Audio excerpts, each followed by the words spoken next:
আসসালামু আলাইকুম, আশা করি সবাই ভালো আছেন। ইনশাআল্লাহ আমিও ভালো আছি। তো আজকে আমরা বন্ধু মহলের পক্ষ থেকে মাধবকুণ্ড গোয়া সিলেট আমরা চলে এসেছি। তো ঈদের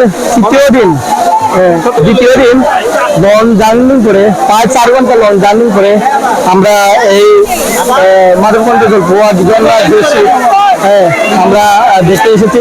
তো সপ্তাহ শেষে আমরা আজকে যে ট্যুর, ঈদের যে ট্যুরটা আজকে সফল হয়েছে, এই যে অনেক অবশেষে সপ্তাহ পরে আজকে আমাদের আশা সফল হয়েছে। এখানে প্রচুর মানুষ আওয়া যাওয়া করে, প্রচুর মানুষ রয়েছে এখানে, চারিদিকে মানুষের ভিড়। সারাদিনও মানুষ থাকে, সন্ধ্যা পর্যন্ত মানুষের চলাচল বাড়তেই থাকে।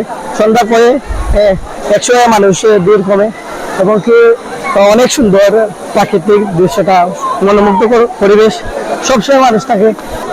সিলেটের এই ঐতিহ্যবাহী জায়গাটা সারা বাংলাদেশের মানুষও তুলে।